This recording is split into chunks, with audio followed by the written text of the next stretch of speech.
Kaduna abducted worshippers freed after 2 weeks. Wike-led PDP faction attends meeting as INEC approves 2 new parties. Plateau government confirms 3 more Lassa fever casualties. And on the international scene, floods trigger mass evacuations in northern Morocco. Hello and welcome to News Updates at 6 on Trust TV. I am Fatima Ahmed Musa.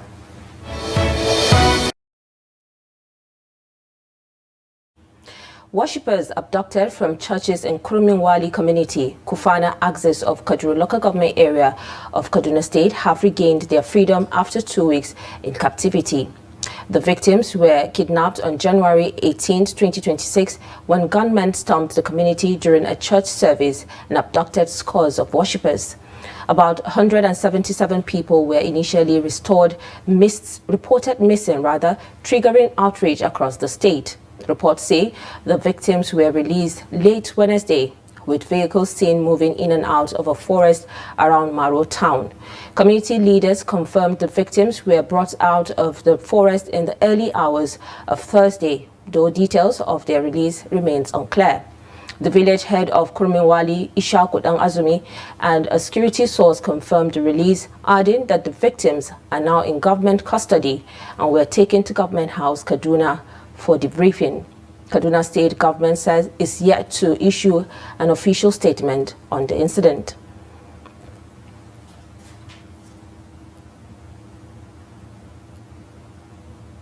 The Nigerian Army and French armed forces have strengthened collaboration to combat terrorism and regional security threats.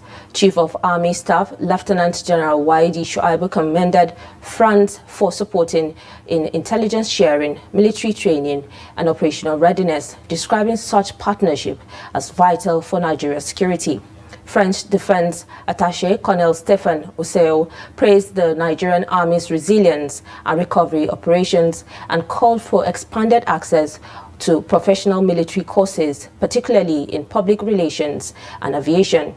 The engagement focused on enhancing operational cooperation and sustaining bilateral defense partnership to address evolving regional and global security challenges.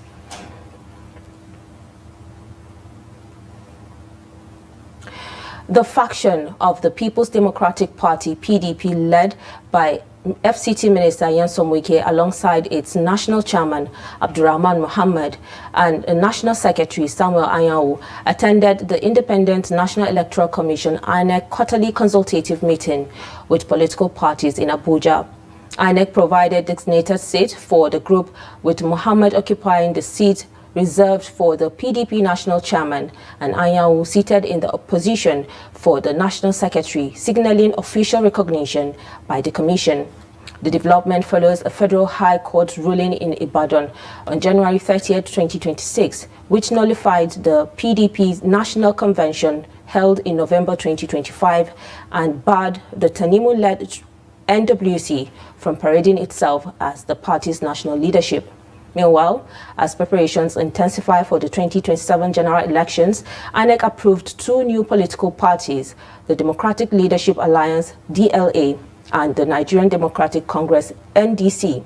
However, the commission warned that persistent leadership crises within the political parties pose a threat to constitutional order and the credibility of Nigeria's democratic process. Political parties registration. Let me announce to the leaders of political parties that after this meeting, you will have juniors that will join you as political parties. You recall that the Commission received a total of 171 letters of intent from associations seeking registration as political parties. The associations were assessed in line with sections 222 and 223 of the Constitution of the Federal Republic of Nigeria, as amended 1999 as amended, Section 75 and 79 of the Electoral Act 2022, as well as clauses 5, 2 and 5 of the Commission's, that's INEC regulations and guidelines for political parties 2022. Consequently, 14 associations that satisfied the initial pre-qualifications were invited to proceed to the next stage. Of these, 8 successfully uploaded their documents on the Commission's dedicated portal. The minority caucus of the Senate on Thursday dismissed claims circulating in parts of the media that the National Assembly had rejected the electronic transmission of election results in the ongoing amendment to Nigeria's Electoral Act. Addressing journalists at the National Assembly, Senator Eyinaya Abaribe, Abia South, who led the opposition lawmakers, said the Senate did not vote against electronic transmission, but rather clarified and strengthened the wording of the provision. The report. According to him, what the Senate passed was a clear provision for the electronic transmission of results distinct from the term transfer used in the 2022 Electoral Act, which he described as vague and open to misinterpretation. The Harmonization Committee was set up also yesterday because when the House version and the Senate version differ, because there were so many other things, including timelines, that now differ, you set up a harmonization. Those harmonization is what you use to make sure that you come to one single document which the president will now sign. So that is where we are at the moment. But I need to add one further thing so that Nigerians can rest assured. After our session, plenary session yesterday, we adjourned, but did not come back to pass the votes and proceedings. And that is our rule, and you all who are here, you know it. He further disclosed that the Senate had set up an ad hoc committee to review the electoral reform report before deliberations in a closed exclusive session where lawmakers resolved outstanding issues before returning to plenary. The lawmaker also clarified that the harmonization process between the Senate and House versions of the bill had not yet been concluded, as the Senate must first adopt its votes and proceedings formally before the conference committee can meet. We felt, those of us who are still around, that it would be necessary to make a clarification of what happened yesterday, to put the records straight. Yesterday, the Senate did not, I repeat, did not pass transfer of results, which was in the 2022 Act. What we passed, and which the Senate President himself, when he was doing a clarification sitting on his chair, is transmission of results. And I need to make this very clear. Every one of us who is a senator, who has the privilege to represent a senatorial district, came here under the trust of their senatorial zone. Senate had on Wednesday set up a conference committee to harmonize differences between its version of the Electoral Amendment Bill and that of the House of Representatives. Our Media Trust Group, publishers of Daily Trust and other trust titles, as well as owners of Trust TV and Radio, have celebrated 3 of its journalists for emerging winners of awards in investigative reporting. The journalists clinched honors at the 33rd Media Merit Awards and also emerged winners of the prestigious Wole Soyinka Award for Investigative Journalism. Trust TV's Dorcas Yakubu has more. For Media Trust Group, it is a moment of pride as 3 of its journalists emerged victorious at the 33rd Media Merit Awards, one of the most respected in Nigeria's media industry. They also won the Wole Soyinka Award for Investigative Journalism, topping both the print and broadcast categories, a feat that underscores Media Trust Group's dedication to impactful and responsible journalism. Speaking at the event, the Chief Executive Officer of Media Trust Group, Ahmed Ibrahim Shekaro, described the recognition as a testament to the organization's long-standing commitment to truth, integrity, and public interest journalism. We are really proud that these guys have actually raised our own flag, last year, and we feel that this celebration of these gentlemen that we are doing will inspire other colleagues to also see the need, because this is not just for Hafiz, Gaza, and Muslim, it's for all of us. The editorial director and editor-in-chief of Media Trust Group, Ibrahim Shehu Adamu, congratulated the award recipients, describing the achievement as a reflection of professionalism and hard work. This award have a way of opening you to the rest of the world and also have a way of opening a lot of goodwill to us. Once more, we are not where we want to be, but I will say congratulations to the winner. It's just a sign for us to continue to do more and to work harder. Hopefully by the end of this year we'll bring home some more awards. One of the award recipients, Muslim Muhammad Yusuf, expressed gratitude to the organization and dedicated the honor to his colleagues and newsroom teams who supported the investigations. I'm happy that this story won at least 2 awards within a year. After the Wole Soyinka, there is CGID award that it's won, which is actually a great one. After appearing even in Global Investigative Journalism Scorecard, a story of the month.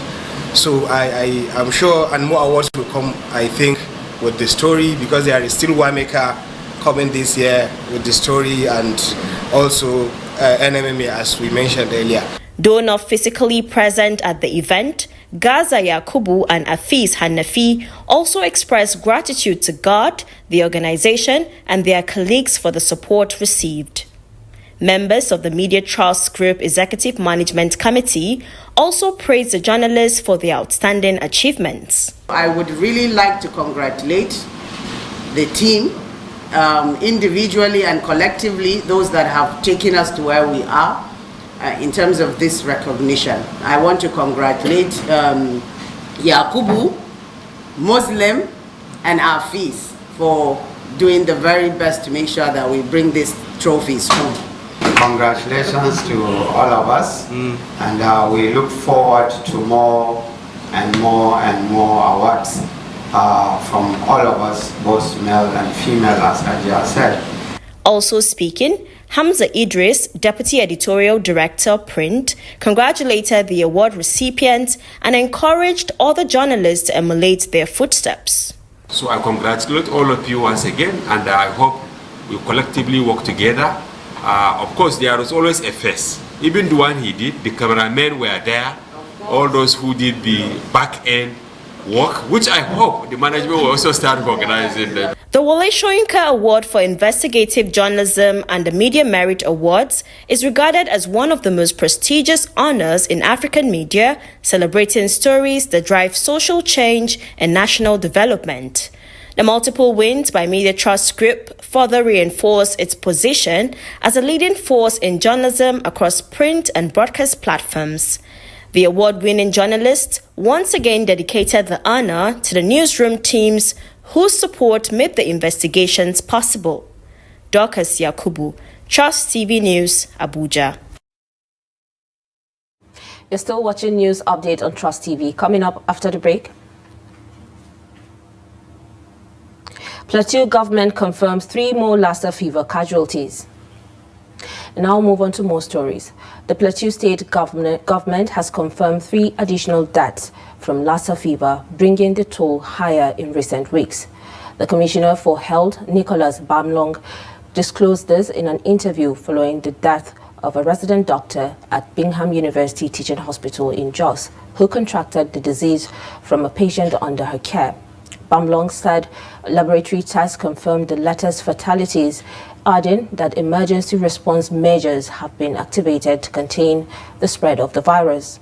He noted that surveillance and case management have been intensified across affected communities and health facilities following confirmation of several other cases. The commissioner added that the state has received support from Nigeria Center for Disease Control (NCDC) to strengthen response efforts and urged residents to observe preventive measures including proper hygiene, safe food storage, and early medical attention for symptoms such as fever, headache, and vomiting. The Lagos State Traffic Management Authority, LASMA, has impounded 27 vehicles over what it described as grave violations of safety rules. The agency said the operations targeted the dangerous practice of vehicular overloading following repeated warnings to motorists. According to LASMA, commercial and private vehicles were found carrying excessive loads, including goods placed in luggage compartments and mounted on rooftops, obstructing rear visibility and affecting vehicle balance. LASMA General Manager Olalekan Bakari Oki said overloading violates traffic laws and poses serious risks to occupants and other road users. The agency urged motorists to comply with loading limits, ensure clear visibility, and prioritize road safety at all times. The Kaduna State Governor Ubasani has commissioned what he described as the longest road constructed in the state in the last 2 decades. The road cuts across 3 local government areas and connects more than 76 farming communities, boosting access to economic activities. The report. The 35-kilometer asphaltic road stretches from Gadangayan through Gwaraji to Kujama Junction, linking Igabi, Kajuru and Chikun local government areas. It also features a 130-meter bridge over River Kaduna, providing access to several rural communities. Speaking at the commissioning ceremony on Monday, Governor Ubasani described the project as a historic milestone in Kaduna State's infrastructure development. He said it reflects his administration's inclusive and people-centered development agenda. The governor recalled that when the project was flagged off in January 2024, his administration pledged to deliver a durable and efficient transport corridor to serve the people. So what we are commissioning today is a 35-kilometer standard asphaltic road that begins from Gadangayan and passes through Gwaraji in Igabi local government area, Musar in Kajuru local government area, and terminates at Kujama Junction in Chikun local government area. Governor Sani explained that the road provides an alternative route that reduces dependence on the often congested Kaduna metropolis, cutting travel time and transportation costs for commuters and traders. He also highlighted the agricultural significance of the project, noting that agriculture remains the leading contributor to Kaduna State gross domestic product growth. For residents and road users within Kaduna State and beyond, this road provides a reliable alternative route that significantly reduces dependence on the often congested Kaduna metropolis. Travelers moving between Kaduna 3 senatorial zones, Zone 1, Zone 2, and 3 will experience shorter travel times, lower transportation cost, improved safety, and greater efficiency. Traditional rulers and other stakeholders from the 3 local government areas commended the governor for the developmental project, describing it as timely and impactful. Your Excellency, the kind of developmental project you are doing in Kaduna State, not only is unprecedented. Last year, the President commissioned the Skill Acquisition Center at Gachkin for you. Friday last week, you commissioned the resettlement of Tudimbiri Unafaka. Today, you are commissioning this project in Igabi local government. Your developmental projects are unprecedented. People of Chukun local government express our profound gratitude for being part of this very important project as one of the major beneficiaries, alongside numerous other projects and developmental project initiatives that have brought joy and hope to our people. Mu anan wannan yanki na zuwa nan south. In this part of the state, we have witnessed the positive impact of your developmental project under your administration. Come 2027, you can count on our massive support. 2027 za ta ninka wanda aka yi shi da ka zo yanzu. Kajuru, Chukun local government, and the people of Kaduna State and humanity in general. Thank you very much. The governor explained that the road is part of a broader infrastructure program comprising 140 road projects covering 1,335 kilometers across Kaduna State. According to him, 66 of the roads initiated by his administration have already been completed, while others are between 60 and 75% completion. Now in business, Nigeria has recorded an estimated 6 trillion gain from downstream petroleum sector reforms within the first 9 months of 2025, driven by fuel market deregulation and reduced imports.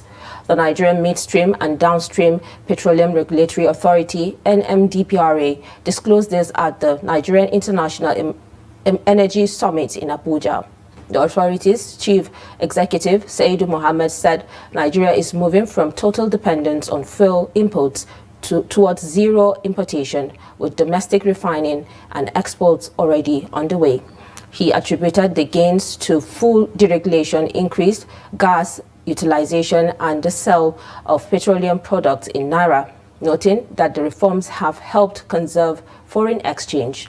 Mohammed added that natural gas is becoming a key pillar of Nigeria's energy supply under the federal government's decades of gas initiative, while stressing that strong regulation and private investments are critical to sustaining the reforms.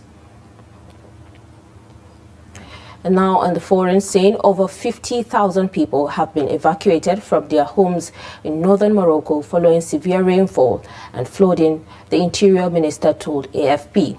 The evacuations began on Friday, mainly in Larache province, where the city of Kesar El Kabir, about 100 kilometers south of Tangier, experienced significant flooding.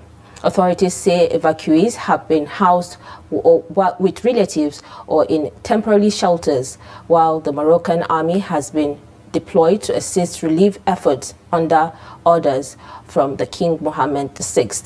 The National Weather Service warned of heavy rain, strong winds, and snowfall about 1,500 meters from Monday to Wednesday across several provinces.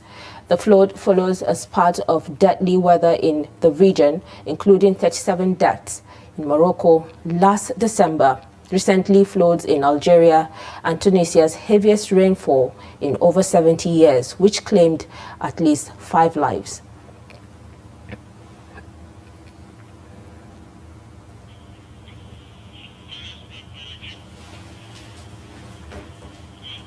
And with that, we have come to the end of news update on Trust TV. Do not forget to watch and catch us across all our social media platforms and join our YouTube live stream for more news, programs, and documentaries. I am Fatima Ahmed Musa. Thank you for watching.